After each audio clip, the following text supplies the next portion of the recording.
You can hear the fanfares. It's the second coming of Eric Cantona. An extraordinary event,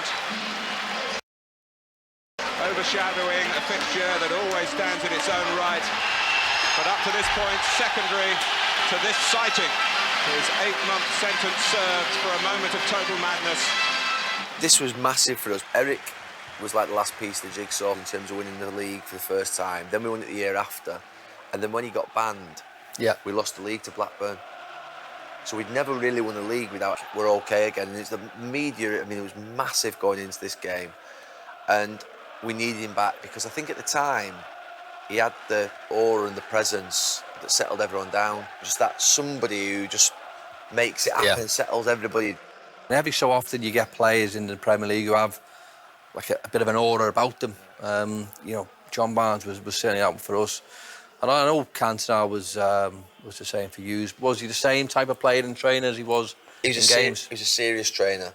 He's like this maverick character, wasn't he? But he never laughed and joked on the training pitch. Never? Never. He always was so serious on the training pitch. And as a young player, you didn't want to let him down. If you give him a bad pass, he wouldn't like shout at you. He'd stare at you, you know, like that sort of eyes, and he's sort of like, yo. And you felt sometimes as though if he stared at you, am I good enough to play with him? Yeah. He was really serious about football. Again, he believed that Cantona would never play in England again. He does. Against none other than Liverpool, Manchester United's greatest rivals. You dropped for the first 2 games. Stan Collymore had come in. Did it change things for you? It was tough for me, actually, because I played most of the games in pre-season. And then the club got out and spent, you know, £8.5 million on Stan Collymore. Great player, and, you know, you want great players in your team, but first game against Sheffield Wednesday, I remember being devastated that I wasn't playing. Yeah. And, you know, it probably knocked me back. I think it was maybe the second game, I think Stan got injured, and I ended up playing with Ian Rush, so myself and Rushy partnered for a while, and then just went on a great run. You know, this game was, I know it was early in the year, but I'd scored a few goals before that, so my confidence was very, very good. Found by Butt. Here's Start was never a good start. Joseph, at this point, when that first goal went in, I remember thinking, oh my God, this is going to be one of the magical days. I mean, this was almost like euphoria, wasn't it? Eric sets up a goal, the crowd's absolutely buzzing, and you're thinking, we're going to do them here. I mean, it's the worst possible start for us. I mean, what a touch from Butty as well here, really. Yeah. I think the fact is that he sort of loops it over Phil Babb. You know, if it was on the floor, he could maybe like sort of stretch out the right leg and go away. Do you think he meant it? Bit harsh. Yeah, a bit harsh, but... What was Roy Evans like? You know what, Roy Evans for me was my best Liverpool manager. He used to give you that, you know, that self-belief and that confidence to go out there and play to the best of your capabilities. And if you play that way, then no one will stop you. So I love that. You know, obviously football has changed now. Gerard Houllier came in and straight away we'd done more work on the opposition. I used to frustrate me because we'd play a so-called weaker team and you'd watch a video and you'd come out of the team meeting and you think, oh my God, we're going to play a really difficult game tomorrow. Roy Evans' belief was, listen, you won't play this way, you play the right way, and you know no one will stop you. And the confidence he instilled in you was brilliant. Oh my God, Mr. Diagonal. So there you go. Yeah, it's one of them. So I think we you're more Wimbledon here, weren't you? Launch it forward. I tell you what I've noticed. I mean, I know my banner was pretty bad, but yours was not great, Gaz. It's a mushroom. It's a mushroom. It's a terrible, terrible time. And I look back now. Oh, it's terrible. Oh my God, it's a ball head. Oh my God. Fowler. He's beaten Bruce. Rush coming in. Ian Rush was brilliant. You know, the runs he used to make in terms of, you know, creating chances, not just for himself but for other players. I think I should have been a lot tighter to Brucey.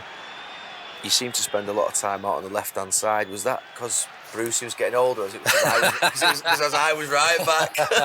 I was waiting for that. I think it was something to do with the right back. No, I think that was just the way I played.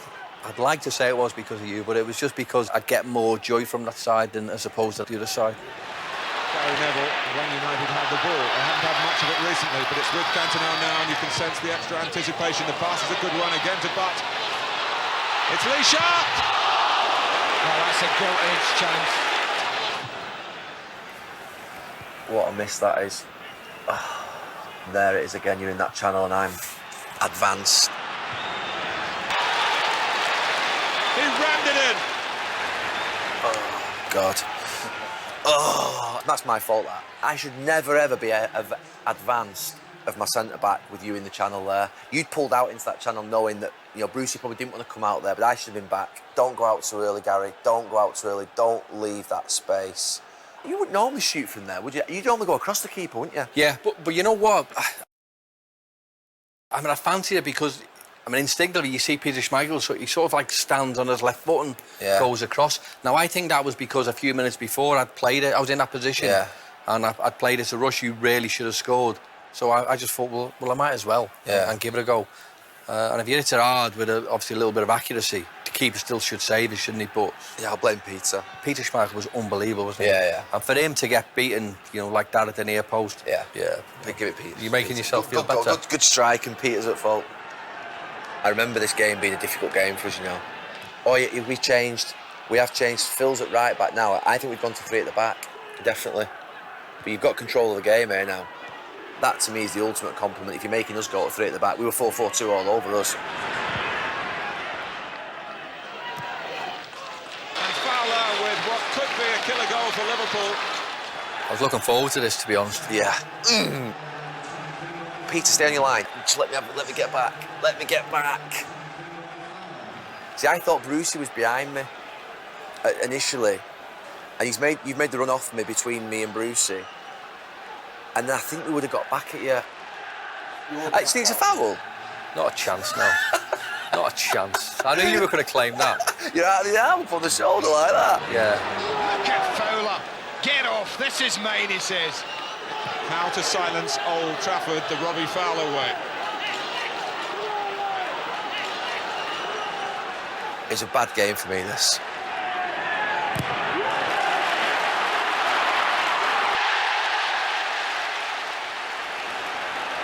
I think it was a penalty. He pulled him back outside the box, didn't he? I think it's there. Yeah, it is. I don't know. It's hard to sort of gauge where it is as well. But he was always going to give a penalty. Yeah. He really was. He was like that all game, I think, wasn't he? I think if anyone you want to take a penalty in a red hot atmosphere or a big game, I mean, he was so cool, wasn't he? Yeah. So Cantona, 70 Menchman. He actually always said he never ever made his mind up. I mean, you're a penalty taker as well. You can take penalties, but the idea of being able to wait, and he did it. He waited. It's like it's a gift, isn't it? I mean, don't get me wrong. I've done that as well, but if the keeper doesn't move, and oh God, it becomes a nightmare. Then. It is a draw today. A day which will go down in the annals at Old Trafford. It was a bad day, that. Yeah, I think it was a bad day for us as well because, I mean, you said before you didn't really play well and you just got a point out of a game that maybe you shouldn't have done. So that season, you scored 36 goals and 28 in the league. Best season of your career, that one? Yeah, from a selfish point of view, obviously you want to finish top scorer and that era was, the strikers about that time were fantastic. I was always playing maybe second to fiddle to Alan Shearer, phenomenal Premier League player, don't get me wrong. But for me, I went to every game thinking I could score. You mentioned golden era. Yourself, Alan Shearer, Cole, Ferdinand, Sutton, Wright, Sheringham, Collymore. You can't believe now that how few England strikers there are compared to how many there were when you were playing. Do you feel a little bit unlucky about that in terms of with England? Yeah, yes and no. I mean, I was lucky enough to play for England, don't get me wrong, and I enjoyed it when I played, but when England managers, club managers, they have these ideas. Crack. No, not a chance. And I think even maybe at Liverpool as well. I think I'm not sure whether any manager, being a club manager or an England manager, never played a team. Certainly England never played a team around me. Whereas I think if you look at Alan Shearer or Michael Owen at Liverpool, Michael Owen at England, I think teams were sort of gauged around them. Built around them. I never had that. The ball just fell to me, and again, there was one thing I was going to do. You sort of hit it. I always wanted to find corners. Yeah. You know, whether it was with my laces, whether it was the side of my foot. Right, this one is against us. 95. I don't remember it. I remember it. I love the fact that obviously Peter Schmeichel's having a go again. Anyway, it was the slowest free kick in the world. He's gone to his left, hasn't he? Yeah, well, he just thinks I'm... Nightmare. Doesn't look like a great finish, but That's a good goal. That perfect shot away. I always thought if you get half a yard, if the defender's there and you get half, then you've got more chance of a score. You know, the keeper's not set, the defender's not set. You know, if you hit the target 8 times out of 10, it goes in. Fowler. Robbie Fowler! Tremendous goal from Robbie Fowler! This was probably one of my favourite teams to score against, actually. And I love this goal because it was right-footed, you know. Yeah. When you score with your wrong foot, you know, as a player, I always think back to when I was a kid and all the, you know, the hours and hours of practice kicking with my right foot and learning things with it.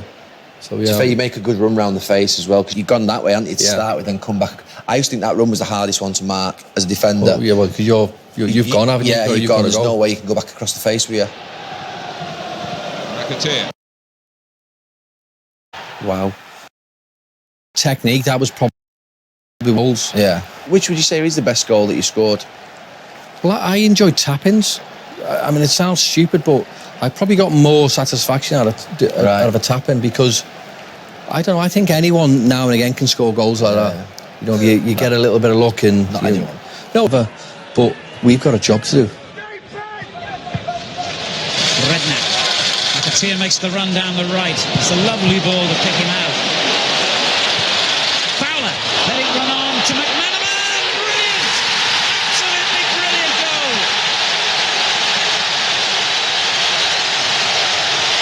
Good goal. It was a great goal.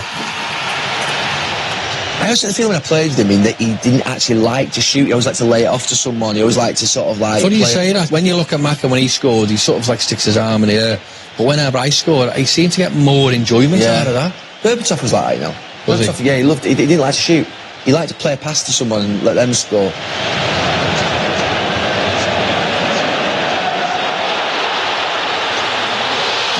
could be on for one here for Liverpool. It's in the post. And it's in. Liverpool have scored 2 in a minute. Should have done better there, shouldn't I? Should have done better. He's done everything right. You're going to cross the keeper. You know, we were that type of team who always had bodies forward, and you sort of knew that, if the keeper said it comes off any part of the woodwork, that, you know, you're still going to get a goal. Martin. And Liverpool have it back. Are you in? There's a long one for Fowler, and it's reached him. It could be 3. What a half for Liverpool. Great pass. I always thought, to be fair, even when I played against you when you were 16, 17, you're always on the shoulder, that in between, that run there, in between centre-backs. And it's funny, actually, I mean, I look at that and it looks as though I was quick, but I wasn't really quick. I may But you're sharp, though. over 5-10 yards I was, but anything more. New Year's Day that year, you're 5 points clear, and that'll have been a few times that'll happen, won't you, while you've been at Liverpool, where you thought, right, this is the year. I think that Liverpool team of that period, it could have won a league, couldn't it? You know, with those players. I think we should have done. We really should have done. But where we sort of faltered was we struggled to beat the so-called weaker teams, whereas Manchester United would go and beat teams, and you know, you were comfortable. When teams raised their game to play with us, we never. And I remember having a call with Jason Racketeer once, actually, and someone asked him a question, and he said, "Well, why didn't you?" And he went, "Well, you know, mentally we just weren't right." And I went, "Well," I said, "You know, speak for yourself. I mean, you cannot say all our team was not mentally right just because, you know, maybe you wasn't." So I felt sort of hard done by him saying that, because I think mentally we were very good. Everyone goes on about the Spice Boys and everyone thinking we were lads, if you like, but we done everything properly. You know, we played the game the right way. Don't get me wrong, we went out, but we went out the right times. I mean, you know what I was like, because obviously I've been around you with England, so but I wanted to win more than anyone. Yeah. But I think ultimately it was down to that. You know, we never raised our game when teams raised their game against us. And here's the clear again. White's clearance.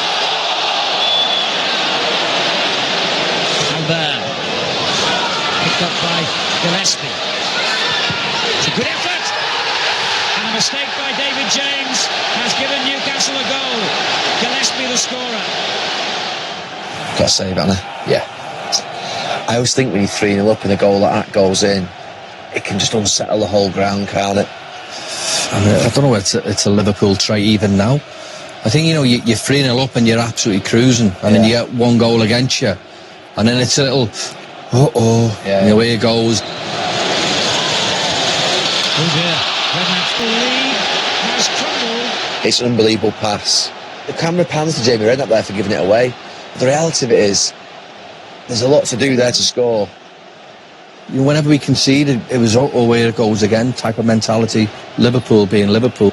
I just think we got nervous, and it just seems to crumble. Well, we had a dramatic end to the match a year ago, when Liverpool, of course, scored virtually in stoppage time through Stan Collymore, what proved to be the winning goal. Will we have more drama again a year on? Well, we've already had it in one sense. But with 3 minutes to go, as someone once said, it's not all over yet. And here goes a spree at the bottom. And suddenly James is in a mess. And would you believe it? Newcastle have done it. Liverpool's defence in tatters. And incredibly, Newcastle United have drawn level with 2 minutes to go. I mean, these are terrible goals, aren't they? They scored 87 and 88, or maybe 88 and 89, and you know, with 2 late goals, it takes a 3-3, and then you think, well, this is a loss now. How have Liverpool thrown this one away? All credit to Newcastle, but it never even looked like a comeback was on the cards with 5 minutes to go, let's be honest. They've got to get the ball in the box again here, and up goes Berger.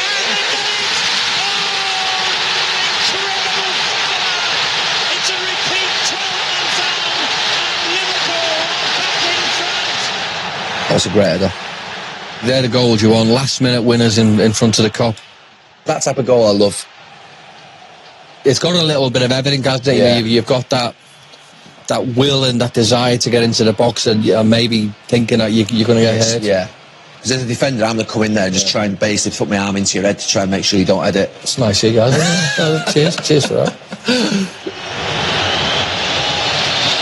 The emotions of these players and supporters have seesawed so dramatically in the last few minutes. And it's all over.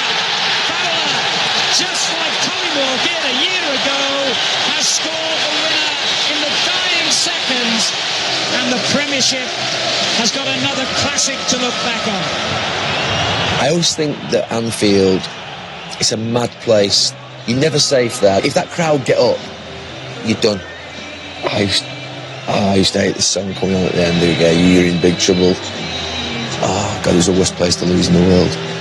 It was the worst place to lose. Obviously, Liverpool was your club, but you did leave. Gerard Houllier didn't quite work out, did it, in terms of sort of a relationship with him? What happened there? I mean, I left because I wasn't playing. I like Gerard, you know, as much as I fell out with him many, many times. I think tactically, he was a very good manager. I mean, I just wasn't playing because he thought other players were better suited for the way he wanted to play and the partnerships he wanted to play with. One of the problems I had with him was he used to tell me stuff like, you know, oh, you're here, you're not for sale. And I knew, you know, on a few occasions he definitely tried to sell me. I spoke to the Ali at Chelsea, and he told me that obviously, you know, Gerard had, you know, was selling you. But I just knew that my time was up. Was it a no-brainer for you to return to Liverpool? Were you surprised? Yeah, massively surprised, actually. I mean, I'd gone from Leeds to Man City when they were just out of the blue. You know, there was a link with Liverpool. Liverpool at the time were maybe struggling to score goals. Yeah. And he probably needed someone, you know, with a little bit of a character, you know, to come into the squad. And I'm not saying I was there to play, but I was there to sort of help the squad and gel the squad and, you know, maybe come in and be a bit part player. I was happy with that because I was getting older. It sounds stupid, but, you know, in a way, I'm so glad I left. Maybe it was because I'd been there from when I was 10 and I'd never known anything different. And until you go and play for other clubs, I don't think, you know, and I'm not being disrespectful to Leeds or Man City or any other club that I played for, but when you play for other clubs and then see what Liverpool's like, I think you'd appreciate Liverpool a bit more. Yeah. So that's why I was glad I you know, sort of left and and getting a chance to go back, it was by far the best thing that ever happened to me in football. Brilliant. Well done. Thank you.